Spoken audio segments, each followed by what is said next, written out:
Hello, welcome back. Today's video is a continuation of the last video that I did on alignment.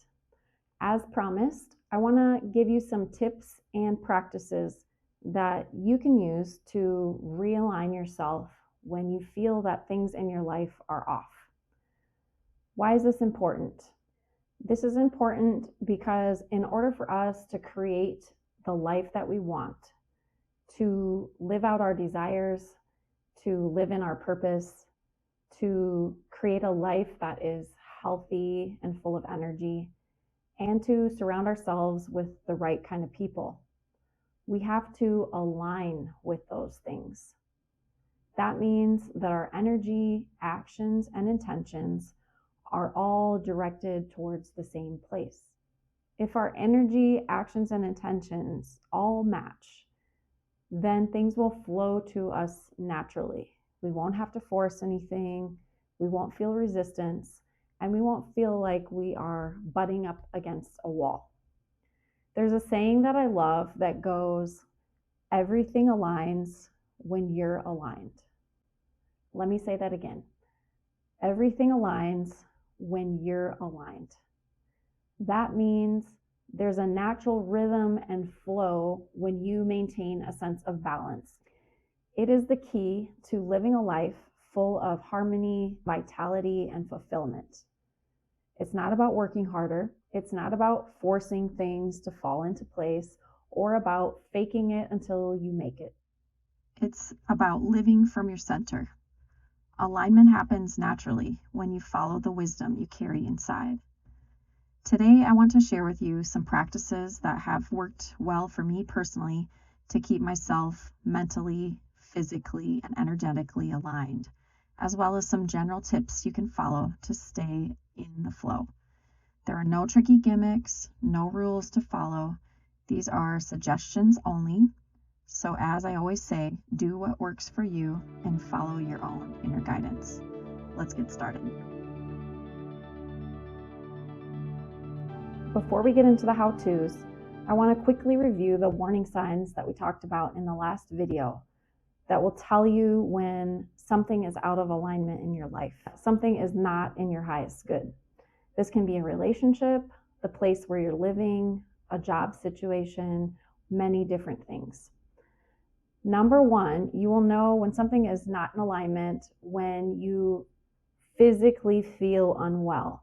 Your body will start to give you cues, pains, upset stomach, sleepless nights, anxiety, different body aches and pains or body signals that there is a problem. Usually it starts with a whisper, but if it goes ignored, it'll start screaming at you until you pay attention. Number two, another way you'll know that something is not in alignment with your highest good is that you will feel stifled or stagnant. You'll feel like you're not growing. You're going to feel like it's just not fulfilling you. It's not bringing you excitement or energy. It's draining you. It's making you feel as if you're not moving ahead. That's another sign that something's not in alignment. Number three that we talked about is that you can't be your authentic self in the environment where you're working, in the relationship that you're in, or the place where you live. You have to change yourself or mold yourself to make the other person comfortable. You can't fully and openly express the things that you know or are passionate about, and have to tiptoe around the environment that you're in. That's another sign that something is out of alignment. Finally, we talked about how you have to perhaps dumb yourself down or dim your light. Maybe you are a really big personality. Maybe you have big thoughts, but you live in a place that is very small-minded. This would be an example of when you have to keep yourself quiet or dim your light so that you can fit in or belong. It is going to feel very uncomfortable because it is not who you naturally are. I don't want to go into those warning signs a whole lot, but that's just a quick recap of what we touched on in the last video. For now, I'd like to move on to the action steps. So we know something is wrong. We've read all the warning signs. What do we do about it? These, again, are the things that have worked really well for me. If alignment brings you everything you desire, then these steps will help get you where you want to be. I want to show you first a visual because I'm a very visual person. And this is kind of a visual that represents what alignment looks like and what misalignment looks like. So I have this piece of wire. This was the closest thing that I could find in my home that matched what I wanted to illustrate. But imagine this is your spine, for example. Or imagine that this is your chakra system, okay? Your spine, your chakra system, it's all in alignment, right?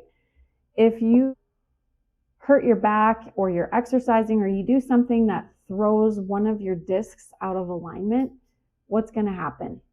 You're going to get a kink. You're going to get a kink in your back like that. I don't know if you can see that very well. So now your back is out of alignment. Well, the same thing happens with our energy and our focus when other people are around us. If we are in environments that are not for our highest good, if we are around people that are not for our highest good, things stop flowing, we feel stifled, we feel drained, we have to work harder to get the results that we want. This balance that we have, this aligned spine or chakra system, I'm just going to say this is your center, okay? This is you centered. When, let's say you have a colleague who's very abrasive, perhaps complaining about everything, criticizing you, you're going to get a kink in your energy field, okay, like that. So this might be a physical pain. This might be somebody in your environment that's causing you to get out of balance. Let's say you live in a loud city and it's noisy and full of pollution and rude people, and there's just a lot of things that throw your peace out of balance.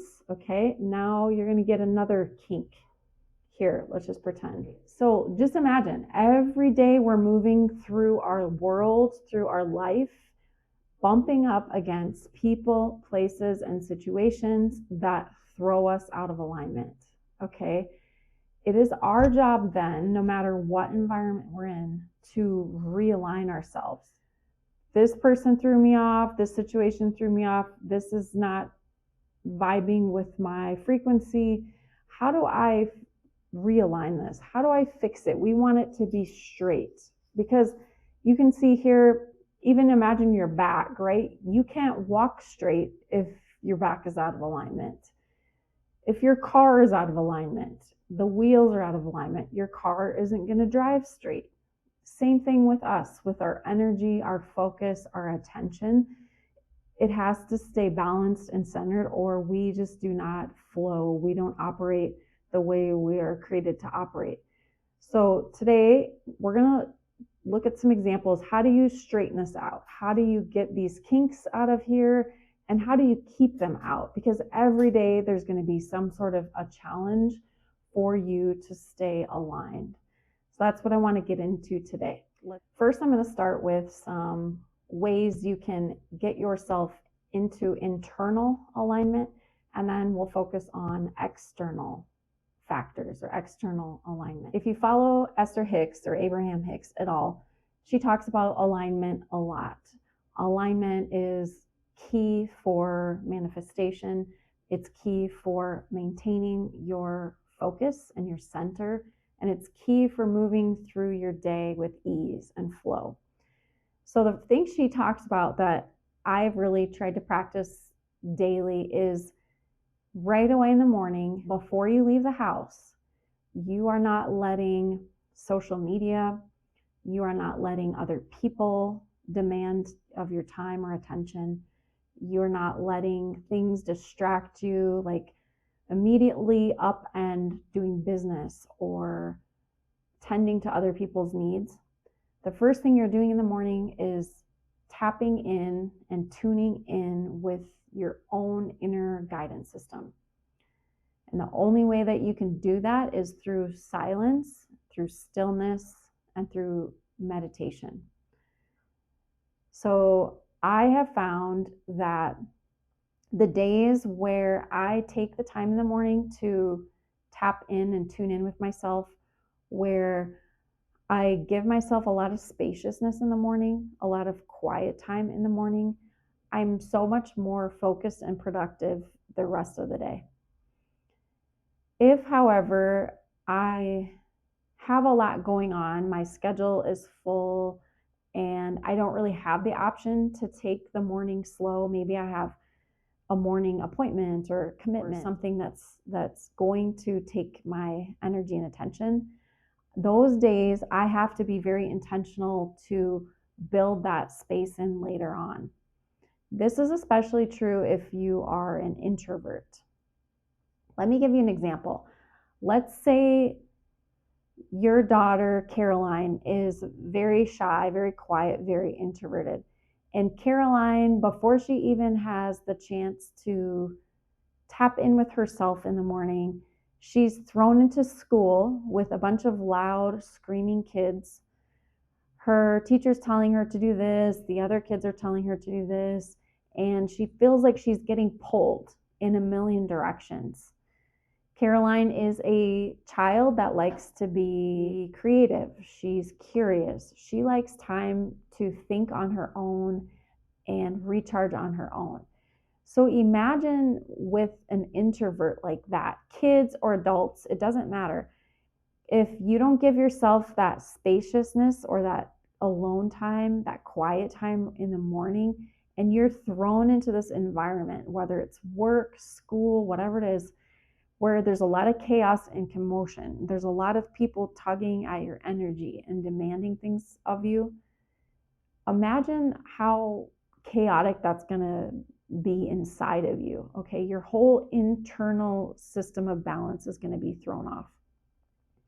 People who are introverted, people who have heightened spiritual gifts, heightened sensitivity, they need a lot more quiet time, a lot more alone time to come into alignment. If you can't do it in the morning, as I said, it's really important that you build that in some other time of the day. Another thing I like to do, if I know my day is going to be very scheduled out, very full, is to use the time that I'm driving in my car to meditate. I will put meditation music on in the car. I don't close my eyes, obviously, because that'd be really dangerous. But I put meditation music on, or some kind of uplifting music where I turn it up as loud as I possibly can. And I just let the music fill my body, and I block out all the noise. I block out anything that I'm thinking about. I block out any mental to-do list that I have, and I'm just present in that moment. So I allow the music to fill my body. I allow it to calm my nervous system. I allow it to energize me and bring me to center if you're in a time crunch. So alone time, quiet time, meditation, those are all very important tools or practices for you to listen to that internal guidance system and give yourself time to tap in. So that's number one. A second way to create internal alignment or to bring yourself into center is to do some type of nervous system regulation. There's lots of ways you can do this. Meditation regulates your nervous system, breath work, stretching, sound healing. There's lots of different things that help. And then also having stability. So having routines helps. Having stability in your life, people in your life who are stable, a job that's stable, a living environment that's stable, that's all going to keep your nervous system calm. Instead of you getting pulled in different directions, having to put out fires, Having that stability and keeping yourself calm through breath work, meditation, sound healing, whatever it might be, is an essential part of maintaining that internal harmony and balance. Basically, anything that can bring you into the body, because we're in the mind so much that it becomes very scattered internally when we're thinking too much or we have other people demanding things of us. So anything that you can do to ground yourself and bring yourself into your body is going to be super helpful. Breathing, relaxing, massage, letting yourself sink into your body, that's going to help you create internal alignment or balance. Moving on, let's talk about some ways you can create external alignment. And I say external because it's more actions you do outside of yourself, more action-based than internal alignment. Number one, you can do as much meditation and therapy and yoga as you want. But if you come home to an environment that's very chaotic, or you live in a city that's very chaotic, or you have a partner who brings drama, conflict, and chaos, it's going to be very difficult to maintain a state of alignment. Like I said in the previous video, you may not be able to uproot and change everything in your life all at once, because that's very unsettling. But when you notice that you become more off balance, you start having those health issues I talked about, anxiety, maybe you're not sleeping as well, and you feel those other warning signs like an inner angst, discontent, something's not right, because of the people that you're surrounding yourself with, whatever it might be, those are cues to you that you need to align your external circumstances to allow you to stay in flow. Let me give you an example. Let's say Kevin has a boss who is very demanding. He asks Kevin to work extra hours. He puts a lot of pressure on Kevin to meet deadlines. He's very critical of Kevin and very rarely tells him anything that he's doing well. He only brings up problems and wants to find flaws in Kevin. Every time Kevin goes to work, if he continues to put himself in that situation, he is going to get out of alignment. That wire that I showed you before, Kevin might spend all morning meditating and doing yoga and getting himself into internal alignment. And then he arrives to work and his boss is pulling at him and criticizing him and causing friction. Kevin's going to have to work a lot harder every day to bring himself back into alignment because of that situation. Not that he can't do it, because he can. It's just a waste of energy. We're wasting our energy when we surround ourselves with people or places that are not helping our growth. They're bringing us down. They're causing us to feel drained. They're taking more from us than giving to us. Those are external signs that something is not in alignment and that we need to shift something. Making the change is the important thing. We can know that this job is not good for us. We can know that this person is not good for us. But what we have to do then is act on it.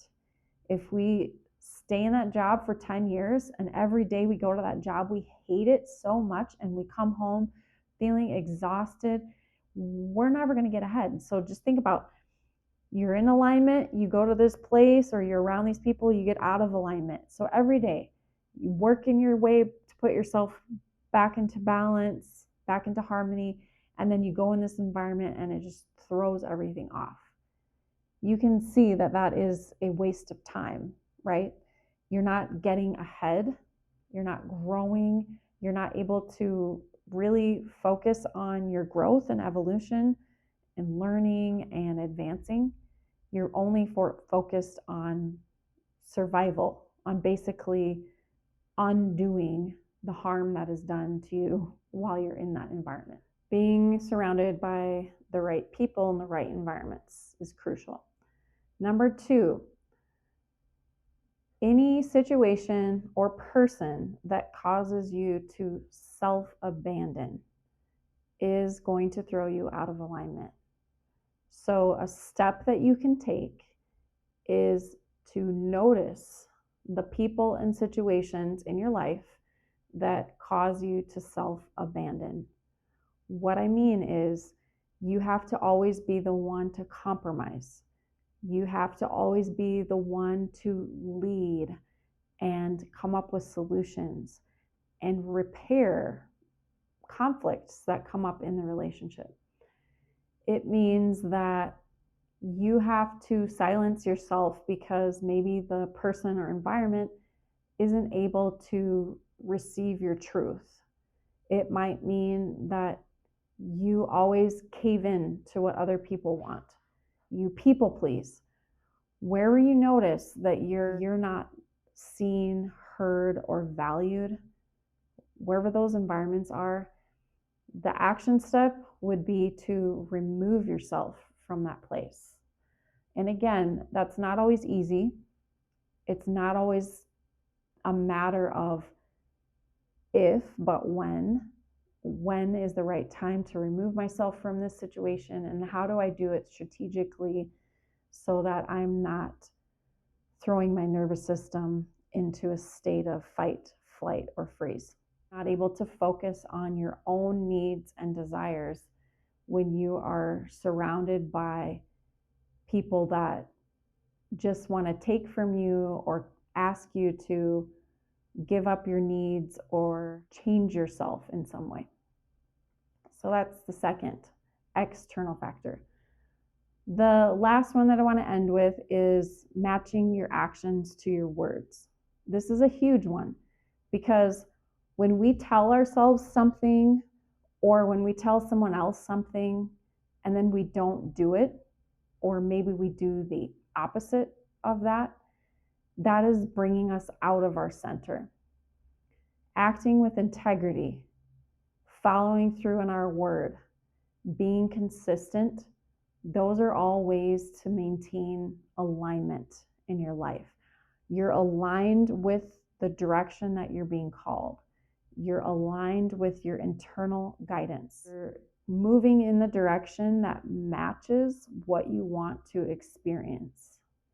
If you say you want to lose weight, but you keep going to McDonald's, you're going to feel inner conflict. You're going to feel bodily signals. You're going to feel frustrated, and it's not going to allow you to achieve that state of balance, harmony, and vitality. The last thing I want to say is, this is kind of external, but just in general, to maintain alignment, I like to think of it as acting from my heart space. So with any actions that I'm doing, if I act from my center, from my heart space, in other words, I'm deciding something from inside of myself, not based on what someone else wants me to do, not based on pressure, not based on societal expectations or family expectations, but I'm acting from my heart space. This is what I know is right for me. That is going to keep me aligned to my vision. It's going to keep me aligned to my desires. It's going to keep me moving in flow. Whenever we go against ourselves in some way, or we're not being true to ourselves, that immediately creates internal conflict. When you are authentically you and you speak and act from your heart space and your center, everything that is in resonance with you will naturally find you. The practices that I mentioned previously will help you do this. Keeping yourself in a place of centeredness and alignment will not only allow you to line up more easily with your heart's desires, but it will also allow you to move through life with more harmony, more vitality, and more fulfillment. You won't be wasting so much time and energy pushing up against people and situations that cause friction and resistance.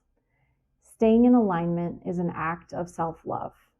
My new mindset for the remainder of 2025 is this: being loyal to myself is my greatest act of rebellion. I hope you will do the same. Thank you for allowing me to share these tips and practices with you today. I appreciate you listening, and I hope you found it to be helpful.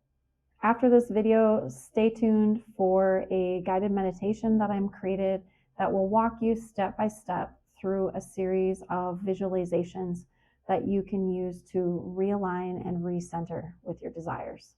It'll be coming out in the next week or so, and it will be available for download so you can listen as many times as you need to. I'd love to be able to help you enter that sweet spot of calm, flow, groundedness, and balance. Also, I do offer one-on-one mentorship if you would like more personalized guidance on moving through things that are coming up for you right now. Please see the link in my bio to book a session with me. Until next time, be blessed. I hope you have a great week. Take care.